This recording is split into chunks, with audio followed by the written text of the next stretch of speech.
नमस्कार, मी रोहिणी. तुमचं परत एकदा माझ्या नवीन मराठी ब्लॉगमध्ये स्वागत आहे. आज मी माझ्या मैत्रिणींसोबत खरेदीला चालले आहे. तर चला, तुम्हीही माझ्यासोबत चला. पहा आज आमची खरेदी कशी होती ती. मी राहुलसोबत म्हणजेच माझ्या लहान भावासोबत दुकानात जात होते. शॉपिंगची मज्जा आणखीन वाढणार कारण की मी आले आहे संभाजीनगरच्या प्रसिद्ध दुकानात. सर्वात अगोदर आम्ही प्युअर सिल्क हे कलेक्शन बघितले. जसं की ही चंद्रकोर पैठणी. ही पैठणी खूप छान होती. हिचं कलर कॉम्बिनेशन आम्हाला खूप आवडला. इथे कोणत्या फंक्शनला कोणत्या साड्या घालायच्या हे खूप छान ऑप्शन भेटले आम्हाला ह्या दुकानामध्ये. तर चला, तुम्हीही आमच्यासोबत साड्यांचं कलेक्शन पहा. नंतर आम्ही घरी आलो. सर्वांना शुभ संध्याकाळ. आता संध्याकाळचे 7 वाजले आहेत. माझा स्वयंपाक पण झालेला आहे. देवापुढे आणि तुळशीपुढे दिवाही लावणं झालेला आहे. मी जसं तुम्हाला सांगितलं होतं की मैत्रिणीसोबत खरेदीला गेली आहे.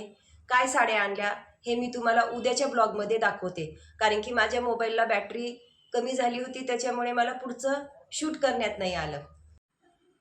मी रात्रीच्या जेवणात वांग्याचं भरीत ही रेसिपी बनवली आहे.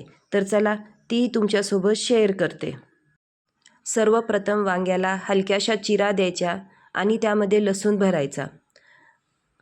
त्याने वांग्याच्या भरताची चव अनेक पटीने वाढते. ही माझी छोटीशी ट्रिक्स तुम्हाला कशी वाटली ती कमेंट करून नक्की सांगा. अशाच पद्धतीने मी तिन्ही वांग्यांना चिरा देऊन मध्ये लसूण भरला आणि नंतर तिन्ही वांग्यांना हलकंसं तेल लावून गॅसवर भाजायला ठेवला. अशा पद्धतीने वांगे भाजल्याने वांग्याच्या भरताला चांगला स्मोकी फ्लेवर येतो आणि त्याची चव अनेक पटीने वाढते. नंतर एक मोठा कांदा, 2 मिरच्या आणि थोडासा कढीपत्ता घ्यायचा. लसूण आणि मिरच्या छान ठेसून घ्यायचा. ठेसून घेतल्याने भरताला खूप छान चव येते. वांगे गॅसवरून उतरून घ्यायचे. आता कढईमध्ये थोडंसं तेल गरम करून त्यामध्ये जिरे टाकले. जिरे तडतडल्यावर छान सुगंध येऊ लागला आहे. नंतर थोडासा कांदा टाकून घ्यायचा. कांदा चांगला लाल होईपर्यंत भाजलेल्या वांग्याची ती वरची काळी साल पूर्णपणे काढून घ्यायची. म्हणजे परतत आल्यावर त्यामध्ये थोडासा कढीपत्ता टाकून घ्यायचा. कढीपत्ता टाकल्यानंतर लसूण आणि मिरचीची केलेली पेस्ट ती पण टाकून घ्यायची आणि नंतर सर्व छान परतून घ्यायचे. सर्व भाजेपर्यंत खाली वांग्याची देठं काढून घ्यायची. नंतर त्यात भाजलेले शेंगदाणे टाकून द्यायचे. आता वांग्याचा गर उखळामध्ये चांगला कुटून घ्यायचा. कांदा आता चांगला परतलेला आहे. रंगही त्याचा लाल झालेला दिसतोय. आता लाल तिखट, हळद आणि मसाला घालून सर्व मिश्रण व्यवस्थित एकजीव करून घ्यायचे. यामुळे भरताला सुंदर रंग आणि अप्रतिम चव येतो.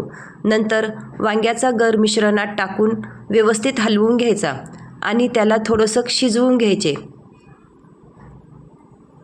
नंतर त्यात शेवटी कोथिंबीर आणि मीठ सर्वात शेवटी टाकायचे चवीनुसार. सर्व मिश्रण व्यवस्थित हलवून घ्यायचे.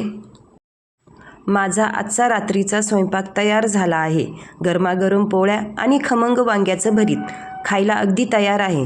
तुम्हाला माझी ही रेसिपी आणि आजचा स्वयंपाक कसा वाटला ते कमेंट करून नक्की सांगा.